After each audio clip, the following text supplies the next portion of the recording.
नमस्कार प्रिय माताओं, पिताओं, भाइयों और बहनों। आप सभी का हमारे चैनल स्वस्थ जीवन बुजुर्ग में फिर से हार्दिक स्वागत है। मैं आप सबका धन्यवाद करता हूं कि आप यहां लौट कर आए। ये वह स्थान है जहां हम मिलकर हर दिन स्वस्थ रहने के लिए सरल, प्राकृतिक और लंबे समय तक लाभ देने वाले तरीकों की खोज करते हैं, विशेष रूप से 60 वर्ष के बाद के जीवन के लिए। यहाँ मैं आपको कोई जटिल सलाह या महंगे उपाय नहीं देता, बल्कि बस आपके साथ शांति से बैठकर, थोड़ा ठहर कर और जीवन के इस चरण में शरीर के लिए वास्तव में जरूरी बातों को प्रेम पूर्वक साझा करता हूँ।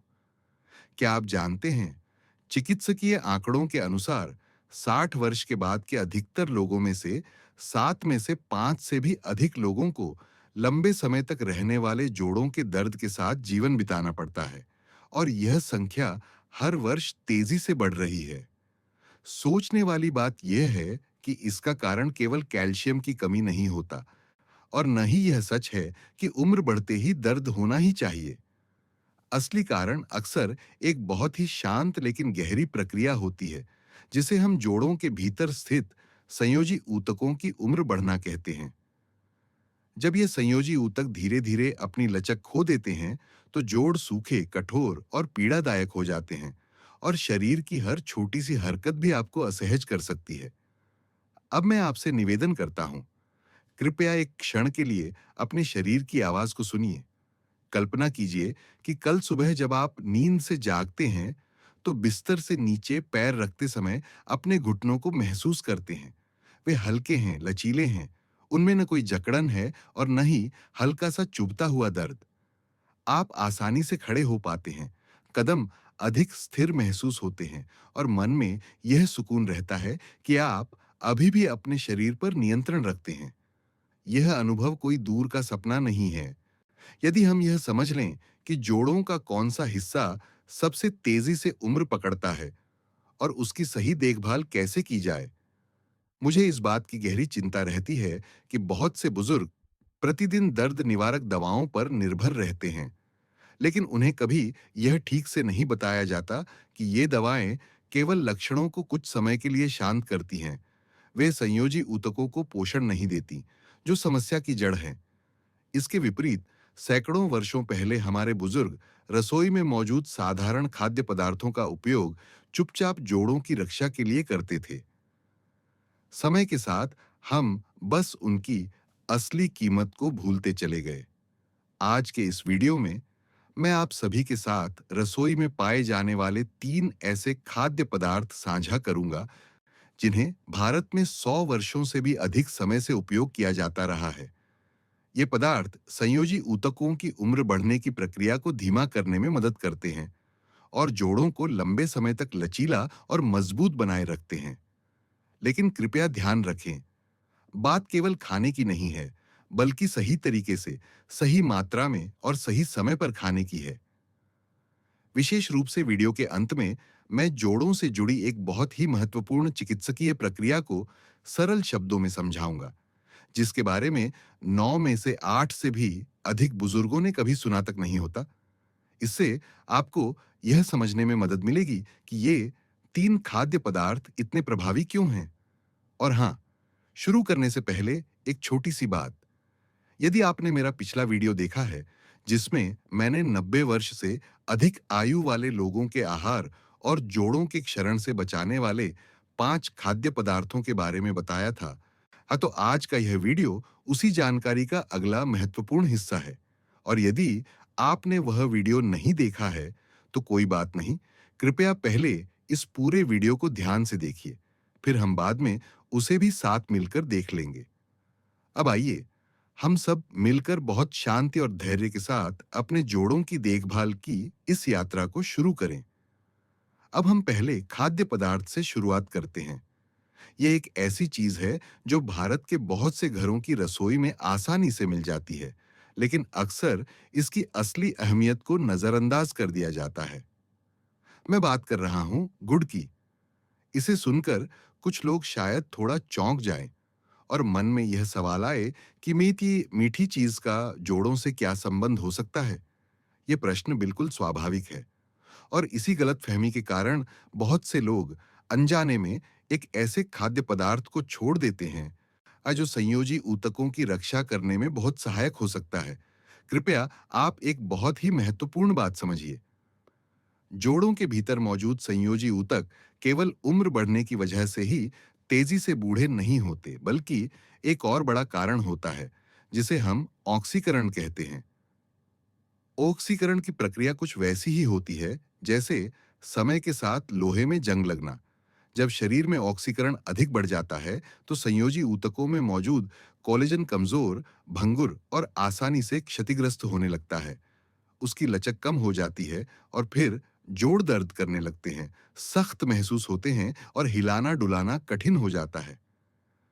परिष्कृत सफेद चीनी इस प्रक्रिया को और तेज कर देती है, लेकिन गुड़ ऐसा नहीं करता। गुड़ एक प्राकृतिक अपरिष्कृत मिठास है, जिसमें कई खनिज तत्व और हल्के प्राकृतिक एंटीऑक्सीडेंट बचे रहते हैं, जो कोलेजन के टूटने की प्रक्रिया को धीमा करने में मदद करते हैं। असल समस्या यह नहीं है कि गुड़ खाना चाहिए या नहीं, बल्कि यह है कि उसे कितनी मात्रा में और किस तरह से खाया जाए। 60 वर्ष के बाद के लोगों के लिए उपयुक्त मात्रा लगभग 10 से 15 ग्राम प्रतिदिन होती है, यानी अंगूठे के सिरे के बराबर एक छोटा सा टुकड़ा। इसे लेने का सबसे अच्छा समय मुख्य भोजन के बाद या 1 कप गुनगुने पानी के साथ होता है। इस तरह से गुड़ धीरे-धीरे पचता है, रक्त में शर्करा अचानक नहीं बढ़ाता और साथ ही संयोजी ऊतकों को स्थिर रूप से पोषण देने में सहायता करता है। गुड़ को अन्य खाद्य पदार्थों के साथ भी बहुत अच्छी तरह से लिया जा सकता है। उदाहरण के लिए, आप गुड़ को थोड़े से भुने हुए दानों के साथ खा सकते हैं या तिल वाले भोजन के बाद ले सकते हैं, जिससे जोड़ों की रक्षा करने वाला प्रभाव और बेहतर हो जाता है। ध्यान रखने वाली बात यह है कि गुड़ खाली पेट न खाएं और मात्रा से अधिक न लें। क्योंकि कोई भी चीज कितनी ही अच्छी क्यों न हो, संतुलन बहुत जरूरी होता है। जब शरीर में गुड़ जैसे प्राकृतिक एंटीऑक्सीडेंट की कमी होने लगती है, तो आप कुछ जाने पहचाने संकेत महसूस करने लगते हैं। सुबह के समय जोड़ अधिक सूखे और जकड़े हुए लगते हैं। मौसम बदलने पर हल्का सा दर्द बना रहता है और देर तक बैठने के बाद जोड़ खुलने में ज्यादा समय लगने लगता है। गुड़ कोई दवा नहीं है, लेकिन यह एक कोमल सुरक्षा परत की तरह काम करता है, जो संयोजी ऊतकों को समय से पहले बूढ़ा होने से बचाने में मदद करता है। यदि यह सब सुनने के बाद आपको लगता है कि आप कल से ही सही तरीके से रोज थोड़ी सी मात्रा में गुड़ लेना शुरू कर सकते हैं, ताकि अपने जोड़ों की देखभाल कर सकें, तो कृपया नीचे कमेंट में संख्या 1 लिखिए। हम सब मिलकर छोटे-छोटे लेकिन सही कदमों से शुरुआत करेंगे। अब जब हमने गुड़ के माध्यम से संयोजी ऊतकों को ऑक्सीकरण से बचाने की बात समझ ली है, तो आइए दूसरे खाद्य पदार्थ की ओर बढ़ते हैं। यदि गुड़ कोलेजन को जल्दी टूटने से बचाने वाली एक ढाल की तरह है, तो तिल एक पोषण देने वाला स्रोत है, जो संयोजी ऊतकों को मुलायम बनाए रखता है और उनमें आवश्यक नमी बनाए रखने में मदद करता है। यही वह बात है जिसे बहुत से बुजुर्ग लोग नजरअंदाज कर देते हैं, क्योंकि उनका ध्यान केवल कैल्शियम पर रहता है, जबकि जोड़ों को प्राकृतिक वसा की भी जरूरत होती है। आप जरा कल्पना कीजिए कि जोड़ों के भीतर का संयोजी ऊतक एक रबर के टुकड़े जैसा है। युवावस्था में यह रबर नरम होता है और आसानी से खिंच जाता है, लेकिन समय के साथ यदि इसमें अच्छे वसा की कमी हो जाए, तो यह सूखने लगता है, सख्त हो जाता है और जल्दी फट सकता है। तिल में मौजूद प्राकृतिक वसा और हल्के एंटीऑक्सीडेंट संयोजी ऊतकों को अंदर से पोषण देते हैं और उम्र के साथ जोड़ों को सूखने से बचाते हैं। इसी कारण आयुर्वेद में तिल का उपयोग बुजुर्गों के लिए विशेष रूप से किया जाता है, खासकर ठंडे या शुष्क मौसम के दौरान। तिल का उपयोग करने का तरीका बहुत जटिल नहीं है। 60 वर्ष के बाद के लोगों के लिए उपयुक्त मात्रा लगभग एक बड़ा चम्मच प्रतिदिन होती है, यानी लगभग 8 से 10 ग्राम। सबसे सरल तरीका यह है कि तिल को हल्का सा भून लें, ताकि उसकी खुशबू निकल आए और फिर उसे चावल, दलिया या सब्जियों पर छिड़क कर खाएं। जिन लोगों का पाचन तंत्र कमजोर होता है, वे भुने हुए तिल को पीसकर भी ले सकते हैं, ताकि शरीर उन्हें आसानी से ग्रहण कर सके। तिल को गुड़ के साथ मिलाकर भी लिया जा सकता है, जिससे एक सुंदर संतुलन बनता है। गुड़ कोलेजन की रक्षा करता है और तिल संयोजी ऊतकों को पोषण और नमी प्रदान करता है। तिल लेने का सबसे उपयुक्त समय मुख्य भोजन के साथ होता है, विशेष रूप से नाश्ते या दोपहर के भोजन में। कृपया बहुत देर रात इसे लेने से बचें, ताकि पेट पर अतिरिक्त बोझ न पड़े। जब शरीर में तिल जैसे खाद्य पदार्थों से मिलने वाले प्राकृतिक वसा की कमी हो जाती है, दैट तो आप कुछ आम लक्षण आसानी से महसूस करने लगते हैं। चलने या हिलने डुलने पर जोड़ों से आवाज आना, जमीन पर बैठने या उकड़ूं बैठने में कठिनाई, और सुबह के समय या मौसम ठंडा होने पर जकड़न का बढ़ जाना। तिल कोई ऐसा पदार्थ नहीं है जो जोड़ों को तुरंत ठीक कर दे, लेकिन यह धीरे धीरे जोड़ों को नरम बनाता है, उन्हें थोड़ा थोड़ा आराम देता है, और समय के साथ चलना फिरना आसान महसूस होने लगता है। यदि आपको लगता है कि आप अपने रोजमर्रा के भोजन में तिल को शामिल कर सकते हैं ताकि अपने जोड़ों को बेहतर पोषण मिल सके, तो कृपया नीचे कमेंट में संख्या 2 लिखिए। रसोई में किया गया यह छोटा सा बदलाव भविष्य में जोड़ों के स्वास्थ्य के लिए एक बड़ा कदम साबित हो सकता है। अब जब हमने तिल के माध्यम से संयोजी ऊतकों को भीतर से पोषण देने की बात समझ ली है, तो आइए तीसरे खाद्य पदार्थ की ओर चलते हैं। यह भी एक बहुत ही महत्वपूर्ण कड़ी है, जो जोड़ों को हर दिन अधिक सहज और सुचारू रूप से चलने में मदद करती है। मैं बात कर रहा हूं घी की। यदि गुड़ कोलेजन की रक्षा करता है और तिल संयोजी ऊतकों को पोषण और नमी देता है, तो घी एक प्राकृतिक स्नेहक की तरह काम करता है, जो जोड़ों की हरकत को मुलायम बनाता है और समय के साथ दर्द को कम करने में सहायक होता है। बहुत से लोग यह सुनते आए हैं कि 60 वर्ष के बाद वसा से दूर रहना चाहिए, लेकिन सच यह है कि सभी वसा एक जैसे नहीं होते।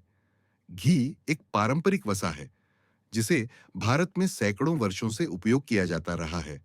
सही मात्रा और सही तरीके से लिया जाए, तो यह बुजुर्गों के लिए आसानी से पचने वाला और उपयुक्त होता है। जोड़ों के भीतर मौजूद संयोजी ऊतकों और उपास्थि को एक ऐसी नमी भरी अवस्था की जरूरत होती है, जिससे घर्षण अधिक न हो।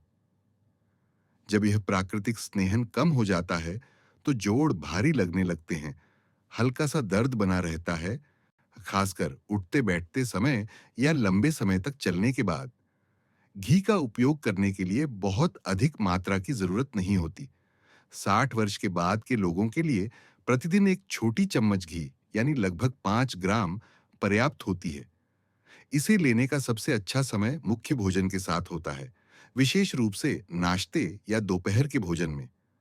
आप घी को सीधे चावल, दाल, दलिया या गरम सब्जियों में मिला सकते हैं। गरम भोजन के साथ घी अच्छी तरह घुल जाता है, शरीर इसे बेहतर ढंग से ग्रहण करता है और पेट पर भारीपन भी नहीं पड़ता। कृपया घी को खाली पेट न लें और मात्रा से अधिक उपयोग न करें, क्योंकि हमारा उद्देश्य जोड़ों को सहारा देना है, पाचन तंत्र पर बोझ डालना नहीं। घी तिल के साथ मिलकर भी बहुत अच्छा काम करता है। जब तिल संयोजी ऊतकों को पोषण देता है, तो घी उन्हें मुलायम और लचीला बनाए रखता है और जोड़ों के भीतर घर्षण को कम करता है। जिन लोगों को सुबह के समय जोड़ों में अधिक जकड़न महसूस होती है, उनके लिए नियमित रूप से सही मात्रा में घी लेना समय के साथ इस परेशानी को धीरे-धीरे कम कर सकता है। ये कोई तुरंत दिखने वाला असर नहीं है, बल्कि एक धीमी लेकिन स्थायी सुधार की प्रक्रिया है। जब शरीर में घी जैसे प्राकृतिक स्नेह की कमी हो जाती है, तो जोड़ों से चलने फिरने पर आवाज आने लगती है, लंबे समय तक गतिविधि करने पर दर्द बढ़ जाता है और आराम करने के बाद भी ठीक होने में ज्यादा समय लगता है। घी कोई दर्द निवारक दवा नहीं है, लेकिन यह जोड़ों को अधिक सहज वातावरण में काम करने में मदद करता है, जिससे उम्र के साथ कमजोर हो रहे संयोजी ऊतकों पर दबाव कम पड़ता है। यदि यह सुनने के बाद आप इस बात से सहमत हैं कि घी बुजुर्गों का दुश्मन नहीं है, बल्कि सही तरीके से इस्तेमाल किया जाए तो एक अच्छा साथी हो सकता है, तो कृपया नीचे कमेंट में संख्या 3 लिखिए। हम छोटे-छोटे हिस्सों को जोड़ते हुए अपने जोड़ों की देखभाल को हर दिन थोड़ा और संपूर्ण बना रहे हैं। अब यहाँ मैं चाहता हूँ कि आप एक पल के लिए ठहरें और मेरे साथ ये समझें कि आपके जोड़ों के भीतर वास्तव में क्या चल रहा है। हम अक्सर हड्डियों और कैल्शियम की बात करते हैं, लेकिन संयोजी ऊतकों के बारे में बहुत कम चर्चा होती है, जबकि यही वह जैविक गोंद है जो जोड़ों को सहज रूप से काम करने में मदद करता है। चिकित्सकीय दृष्टि से यह संयोजी ऊतक मुख्य रूप से कोलेजन और इलास्टिन से बना होता है। कोलेजन जोड़ों को मजबूती देता है और इलास्टिन उन्हें खींचने, सिकुड़ने और लचीला बने रहने की क्षमता प्रदान करता है। समस्या यह है कि 60 वर्ष के बाद शरीर में कोलेजन बनने की गति धीमी हो जाती है और इलास्टिन भी धीरे-धीरे अपनी लचक खोने लगता है। इसके साथ ही ऑक्सीकरण की प्रक्रिया अधिक तेज हो जाती है, जिससे कोलेजन के रेशे भंगुर हो जाते हैं और आसानी से क्षतिग्रस्त होने लगते हैं। ऐसे में भले ही हड्डियां अभी ठीक हों, फिर भी जोड़ दर्द करते हैं और सख्त महसूस होते हैं, क्योंकि जोड़ों के बीच मौजूद वह नरम परत अब पहले जैसी मजबूत नहीं रह जाती। यही मुख्य कारण है कि जिन 3 खाद्य पदार्थों की हमने अभी चर्चा की, उन्हें अलग-अलग नहीं, बल्कि साथ मिलकर उपयोग करना जरूरी है। गुड़ ऑक्सीकरण की प्रक्रिया को धीमा करता है और कोलेजन को बहुत जल्दी टूटने से बचाता है। तिल प्राकृतिक वसा प्रदान करता है, जो संयोजी ऊतकों को पोषण देता है और उनमें नमी बनाए रखता है। घी एक ऐसा वातावरण बनाता है जिसमें प्राकृतिक स्नेहन बना रहता है, ताकि कोलेजन और इलास्टिन के रेशे अधिक सहज स्थिति में काम कर सकें। तीनों की भूमिकाएं अलग-अलग हैं, लेकिन ये सब मिलकर एक ही प्रणाली की देखभाल करते हैं। जब आप इस प्रक्रिया को समझ लेते हैं, तो आप किसी ऐसी दवा की तलाश में नहीं रहते जिसे खाते ही दर्द खत्म हो जाए।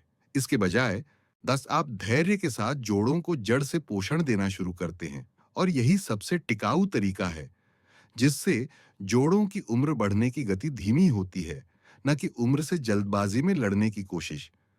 अब जब यह स्पष्ट हो गया है कि हमारे जोड़ों को सही भोजन से भीतर से पोषण की आवश्यकता होती है, तो मैं आपको एक और बहुत महत्वपूर्ण बात याद दिलाना चाहता हूं, जिसे अक्सर नजरअंदाज कर दिया जाता है। केवल सही खाना ही पर्याप्त नहीं होता।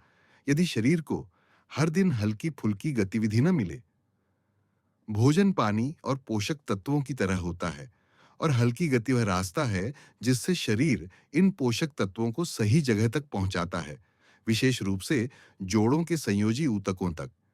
आपको भारी व्यायाम करने की जरूरत नहीं है और न ही खुद पर जोर डालने की। इस उम्र में जोड़ों को सबसे ज्यादा आवश्यकता होती है नियमित और कोमल गति की। जब जोड़ हिलते डुलते हैं, तो जोड़ों का द्रव बेहतर तरीके से प्रवाहित होता है और संयोजी ऊतक ऐसे हो जाते हैं जैसे उन्हें पानी मिल गया हो। वे नरम होते हैं और उनकी लचक बढ़ती है। रोज केवल कुछ ही मिनट, जैसे कुर्सी पर बैठकर टखनों को घुमाना या पैर को हल्का सा उठाकर धीरे-धीरे नीचे रखना भी जोड़ों के लिए बहुत सहायक हो सकता है। लगभग 20 से 25 मिनट की हल्की गतिविधि हफ्ते में 3 से 4 बार यदि स्वस्थ भोजन के साथ की जाए, तो यह जोड़ों के लिए एक बहुत बड़ा उपहार है। सबसे महत्वपूर्ण बात यह है कि कृपया अपने शरीर की सुनिए।